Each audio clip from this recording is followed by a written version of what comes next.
Welcome back to Andy Audio Vault. For today's episode, I'll be doing a review on this one special IEM from Gizaudio, which is called Galileo. Alright, let's check it out. LETSHUOER Gizaudio Galileo. That's kind of a bit long name to pronounce, and I hope I pronounce the LETSHUOER correctly. Alright, so purchasing this Galileo, this is what we get. Alright, simple box, nothing too fancy or anything like that. So it comes with the IEM itself here, silver plated copper OFC cable, SPC, and a box here, which is, okay, let's just open this up. And Gizaudio, if you are listening, just please tell LETSHUOER not to do this again. So it's just so difficult to open.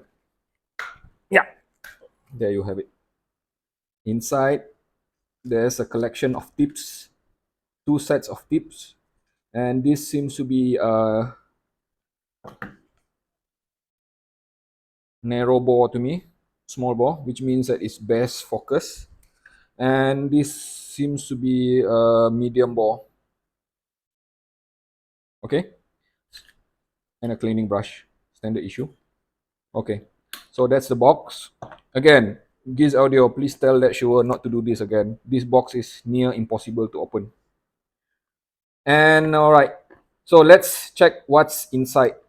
For this Galileo, it is basically a hybrid unit, a 2-driver hybrid unit, which has 10 mm liquid silicon dynamic driver. I'll be honest with you, I don't have a good idea what that is. It's just some sort of technology. And Sonian 2389 balanced armature. It is rated at surprisingly very low impedance of 14 ohms. Yes, you read it right, 14 ohm, with the sensitivity of 104 dB. Practically means that this Galileo meant to be driven easily from any source. Okay, so let's just have a look at the build itself. I'll just make it very simple. It looks like a candy to me. Glaze resin build. Quite lovely actually, right? Especially if you are the type who like psychedelic kind of color. And I noticed as well that it's different from one side to the other side. See here, the texture, the design. Yeah. So I'm not sure if the other version would have slight variant of it, but to me, it is a beautifully made IEM, resin base. The feel of it, the ergonomic of it is all good. And I have been wearing this Galileo for almost over 100 hours now. I have to attest that with all this design being placed here, it is quite comfortable to use for long hours, especially with these tips here. And I must say that I will give credit to LETSHUOER and Gizaudio for this. You see, the tip that I use here is the stock Galileo tips, the medium bore. And if anybody knows me, I am a hardcore user of foam tips. Usually I avoid using silicone tips because they give me odd resonance and odd kind of feeling to the sound. However, I will say that one of the key implementation here which impressed me quite a lot was that I can actually use the stock tips with this Galileo straight out of the box. Never had a not even once that I was forced to change to a different tip because the fit was right, the sound was right, and I will talk more about the sound later. Okay, this Galileo one was first announced when I look at the graph, right? By the way, I am not that crazy into graph, but it gave me a good indication of how or what kind of sound to expect. What I am seeing is that immediately that came to my mind, hey, this graph looks very relaxed, right? Linear, and then does not exhibit any kind of aggressive tuning, especially on the upper frequency. In fact, I would even dare say that for people who treble heads or people who love higher frequency resolution, I think they will get scared with this kind of you know tuning on the higher frequency. And for me, right, from end to end, when I look at the dynamic range from upper to lower frequency, I can clearly see that there's a boosting in the lower frequency, especially for starting for the mid bass there, which seems to be quite prominent climbing up, and a bit of sub bass. But most interestingly is that also the mid range. So in general, I would still consider Galileo as a V sounding unit, but not an aggressive one. Okay. And let's talk about the sound itself. How does it sounds like? Okay, because that's what really matters. You can have any type of graph, but the sound itself is what matters. Okay, in these instances, right, when I first plug in my Galileo into my ears, right, I'll be very, very frank with you. It does not offer any kind of like wow element like what you will have from something like 7 hertz timeless, or LETSHUOER S12, stuff like that, or even a full P5, because those are like kind of very outspoken kind of IEM with their sound signature and everything. They are like energetic, vibrant, and stuff like that. But Galileo is not that kind of bombastic kind of IEM, I would say, because what will happen is that much similar to the experience that I had listening to something like Tangzu Yuan Li, okay, it does not jump into your face. It is immediately, let's say, mellow, smooth, and mature in the way it approach sound. And I kind of like really appreciate that, because this is not something that was meant to be like getting your attention firsthand. It is something that grow on you. Okay, so that's why I spent so much time on this Galileo before making this video review, because I need to understand the aspect of sound that's being provided to me. This is definitely borderline safe tuning. And I'm saying that safe tuning because, for example, right, some IEM which are intentionally tuned to be less aggressive on any kind of frequency, because they are intended for long hours of listening. They are intended for you to enjoy the music, right, without feeling any kind of fatigue. I can guarantee you will not get any fatigue from this Gizaudio Galileo. Not like when you're listening to S12 or even Timeless, which I mentioned earlier. I love those IEM, but I cannot really wear them beyond the mark of perhaps 1.5 hour. But this one, I can wear it for like 6 hours, no issue at all.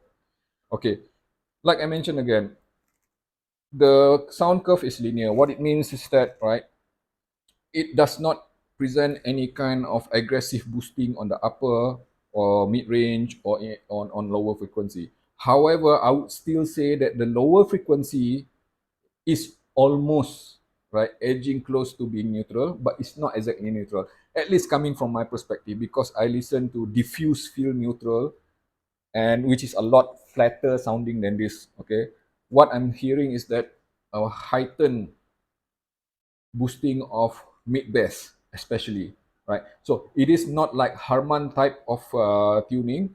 It is focused more on mid bass and less on sub bass.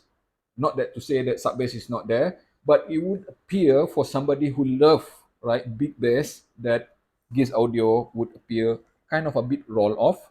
But in the defense of this Galileo, I would say that the sub bass is there, the extension is there. I can hear proper decays. Right, the decays are good.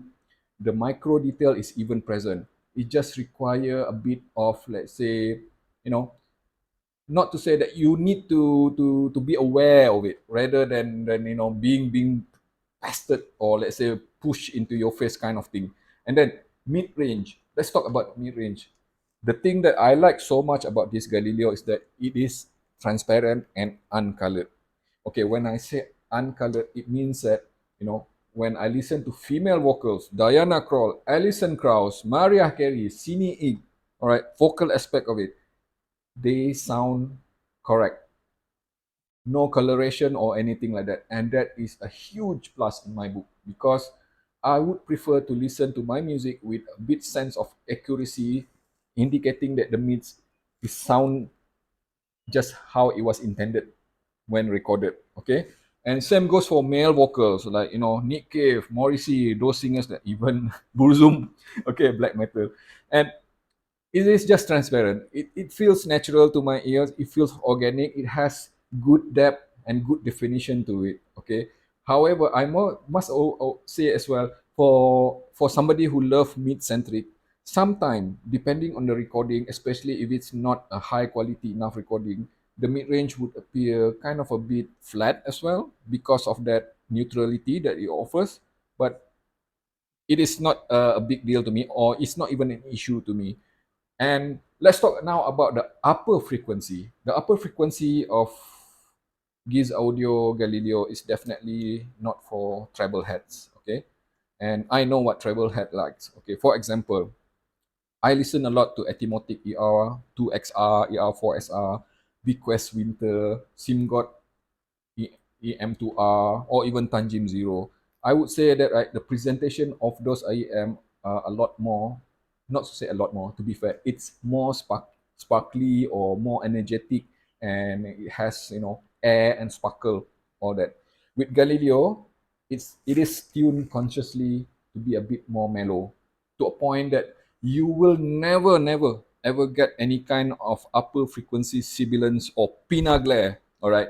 And not having any kind of pinna glare is a massive plus in my book, because there's nothing more annoying when I listen to Alison Krauss and when she starts singing and then shouting all the way from upper mid-range to treble to the edge of her voice, it start piercing your ears. Okay, Galileo will not have that issue, okay, because the tuning is nice. But in that process of being tame, it also means that I'm just feeling that there's a slight loss of sparkle and energy and air. Okay, not to say that it is outright roll off. It's just that it is not emphasized, meaning that the decay state of the upper frequency is kind of a bit like, you know, very subtle in appearance. You know, it does not feel like it is extending deep enough. But hey, you can't get all. It's either you tune it, you know, properly in a way that it is pleasing, or you tune it all out energetic,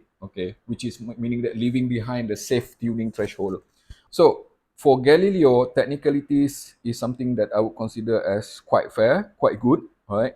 Not exactly impressive. And for the fact that why I'm saying that, because when I did a test on soundstage and spatial projection, for example, first of all, right, not just for music, I do this gaming as well, quite extensively.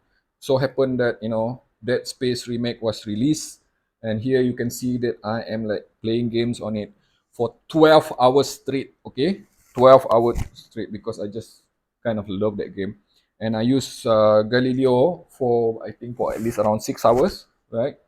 And what I do notice is that the soundscape itself, it is not exactly narrow, but it is not exactly wide as well. Because to be frank, I get wider soundstage from Bequest Winter and Tanjim Zero, right? Which feels very holographic and expansive, expands, right? Where this one is kind of a bit like two-dimensional rather than three-dimensional. It is spacious enough, but the spatial split of it wasn't holographic.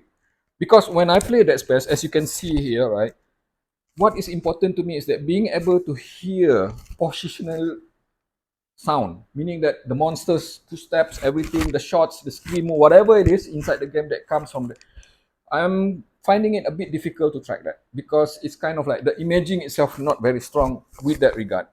Okay, so that's probably one of the cons. If I were to nitpick about this Galileo, it is not suitable for gaming, all right? But if you limit it to just listening to music, then this is definitely one of it. Because at the very least, right, one thing that it offers is a good 2D sense of soundstage for listening to music. There's a cohesion of flow of sound from one end to another end, you know, the way the dynamics flow and everything. It is like fluid, okay? The layering is good, the separation is good. I can hear individual instrument properly without have to strain my ears, despite the sound signature being kind of a relaxed, right? And it has ample amount of analytical element despite being regarded as a polite IEM. If you look from that perspective, then I would say Galileo is very, very well balanced, right? Very, very well balanced. But somehow Galileo managed to find the sweet spot for that, right? Between being analytical and being smooth. Again, that is not an easy thing to achieve. So I must give credit to LETSHUOER and Gizaudio for doing this, right? So that's pretty much on the technical aspect. Now, going to aspect of comparison, how does this Gizaudio Galileo compares against the rest of the competition? Compare against C Audio Bravery AE. C Audio Bravery AE is definitely a bit more superior with technicalities and with timbre and tonal balance. It is a bit more organic and it is a bit more holographic. Compare with SimGod Roshan EM2R, I can visibly, audibly say that EM2R is a bit brighter. Okay, and compared to against, let's say, S12 Pro, which seems to be favorite people there, definitely S12 and S12 Pro is a lot brighter and a lot more sharper sounding than this. Okay, and compare with Bequest Winter. Bequest Winter is just simply my number one. So it has everything that I like about sound, which is like, speed, resolution, imaging, sound stage, everything that it offers, dynamic handling. So it's just Bequest Winter is just simply superior in every area compared to this. Okay, but then Bequest Winter is also a flagship, so it is a lot more expensive. Okay, and then compare with Kinera Idun Golden. Kinera Idun Golden, my favorite as well, right? Kinera Idun Golden is like, you know, not to say a safe tune as well, but it is kind of a bit a lot flatter, a lot more neutral, a lot more organic as well, and a bit more technical aspect from a certain angle that it handles, the way it handles the transition of music. Make it like this. Kinera Idun Golden is special, okay? But the good thing is that Gizaudio Galileo have that element of neutrality despite being a bit bass heavy, all right? When compared against Kinera Idun Golden. But of course, Kinera Idun Golden has a bit more of air. And lastly, okay, I know this sounds crazy, compare against Tanjim Zero. And the reason that I'm bringing this up because I love Tanjim Zero, okay? I use it regularly, everyday basis. I use it over many other IEM because it just suits my taste. Tanjim Zero is crazily cheap, right? Unbelievable, in fact. Okay, technically, Tanjim Zero, I must say that slightly superior on the technical aspect when it comes to speed, resolution, and imaging and soundstage. Okay, otherwise, tonal balance and let's say timbre, everything, Galileo is better. All right, so that's pretty much the comparison. Okay, so that's I've been talking a lot, so let's just quickly recap. LETSHUOER Gizaudio Galileo. All right.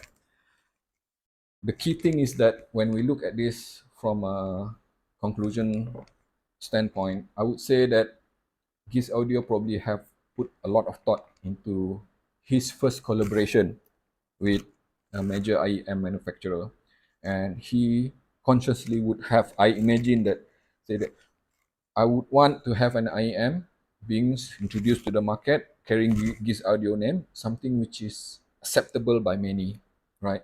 Something which is non-offensive, something which is appealing to people who love neutral sound, people who love mid-range, and people who love bass, but not the extreme side of it. Okay, even the treble side of it, right? For people who are a bit more treble sensitive, right? This Audio Galileo fits the bill, right? So you really need to understand what kind of sound preference you like, right? Because if you are the type who love energetic, bombastic, bassy, or let's say highly, bright or everything like that, this Galileo will not satisfy you. Okay. But if you love mature presentation, balance, and a bit of preservation on a certain frequency range, then Galileo is the one to use. Okay. There you have it. Thank you so much for watching, and then stay tuned for Andy on the Walk for next edition of Contents.